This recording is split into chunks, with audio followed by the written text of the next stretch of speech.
যত তথ্য দিয়েছি, যত কথা বলেছি, প্রত্যেকটাই তথ্য ভিত্তিক, বেসড অন এভিডেন্স।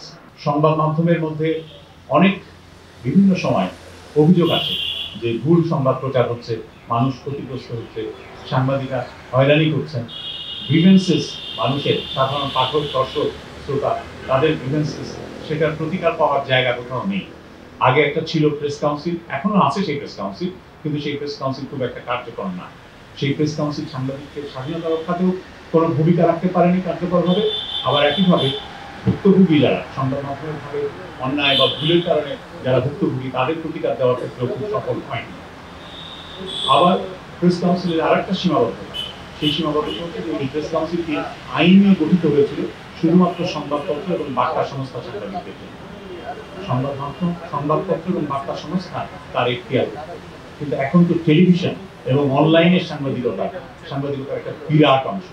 তাহলে এই সাংবাদিকদের তদারকি প্রতিষ্ঠান কি হবে? সরকারের প্রস্তাব ছিল 10 বছর আগে থেকে, সেই 2014 সাল থেকে এই প্রস্তাব ছিল যে সরকার একটা সম্প্রচার কমিশন করবে, বেতার, টেলিভিশন এবং অনলাইনের জন্য তারা সম্প্রচার কমিশন করবে।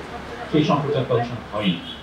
আমরা বলছি ওই সম্প্রচার কমিশনের যে এখতিয়ার এবং ক্ষমতা দেওয়া হয়েছিল, দায়িত্ব দেওয়া হয়েছিল, সেই দায়িত্ব এবং প্রেস কাউন্সিলের দায়িত্ব ক্ষমতা, এই দুটোকে একীভূত করে একটি নতুন প্রতিষ্ঠান করা হোক, সেটা জাতীয় গণমাধ্যম কমিশন হবে, একটা স্থায়ী কমিশন, জাতীয় গণমাধ্যম কমিশন, মিডিয়া কমিশন হবে স্থায়ী। এবং এই কমিশনই সাংবাদিকতার অধিকার সুরক্ষার বিষয়টিও নিশ্চিত করবে। আবার একই সাথে গ্রিভেন্সেস মেকানিজম, যেটা অর্থাৎ সংবাদ মাধ্যমের ভুলের কারণে যারা ক্ষতিগ্রস্ত হয় তাদের প্রতিকার দেওয়ার কাজটাও ওই গণমাধ্যম কমিশন করবে। আমরা সেই প্রস্তাব করেছি। আমরা সাংবাদিকদের যে আর্থিক নিরাপত্তা প্রয়োজন, সেই আর্থিক নিরাপত্তার প্রসঙ্গেও আমরা বলেছি। আমরা জানি যে ওয়েস্ট বোর্ড নিয়ে একটা আবেগ আছে সাংবাদিকদের মধ্যে, কর্মচারীদের মধ্যে, কর্মীদের মধ্যে, কিন্তু এই ওয়েস্ট বোর্ডের একটা মামলা হয়ে আছে এবং সেই মামলা আটকে আছে। এই মামলা কবে নিষ্পত্তি হবে আমরা জানি না, এটা পুরোপুরি আদালতের বিষয়। ততদিন পর্যন্ত কি হবে? এবং এই ওয়েস্ট বোর্ড যেটা প্রস্তুত হয়েছিল সেটা ইতিমধ্যে 10 বছর হয়ে গেল প্রায়।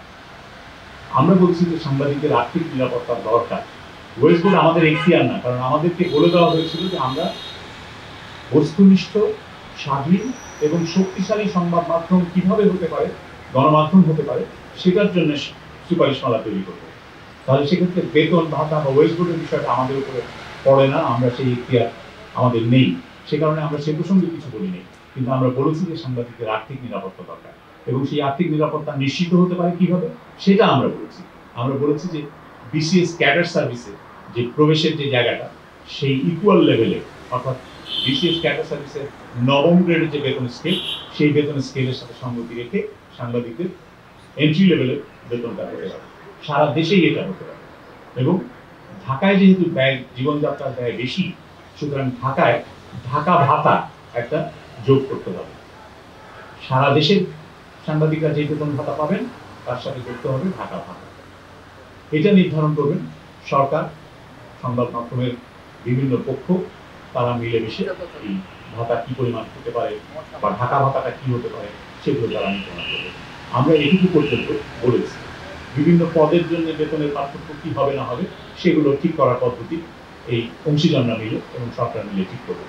কিন্তু আমরা ন্যূনতম গ্যারান্টির কথাটা বলেছি যে এই গ্যারান্টিটা দরকার সারা দেশে সাংবাদিকদের, যাতে তারা তাদের মানসম্মত জীবনযাপন করতে পারে এবং দুর্নীতি এখানে যেন ঢুকে পড়তে না পারে।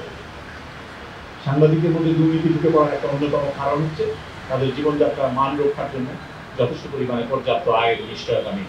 সেই নিশ্চয়তা বিধানের কথা আমরা বলেছি।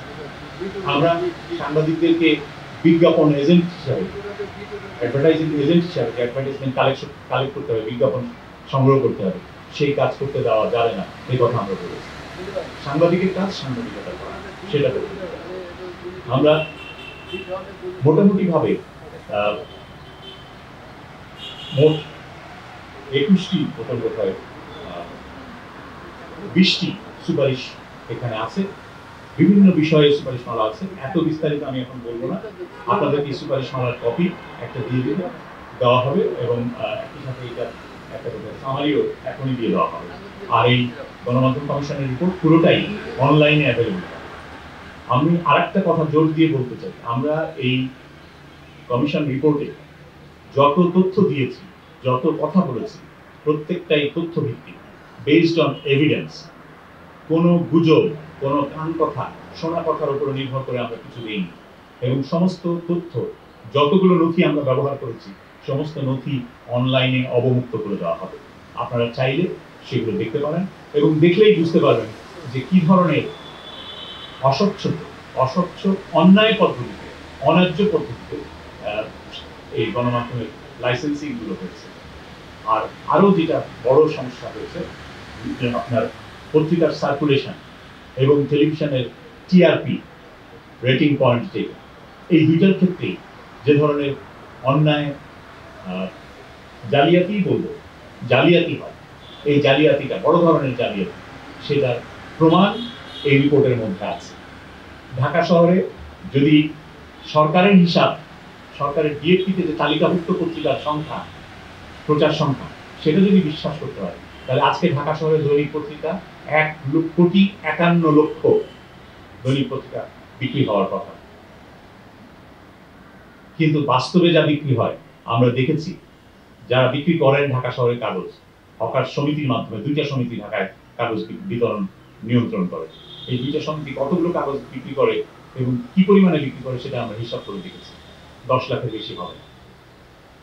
তাহলে 1,41,40,00,000 পত্রিকার হিসাবটা একেবারেই ভুয়া, জালিয়াত হিসাব।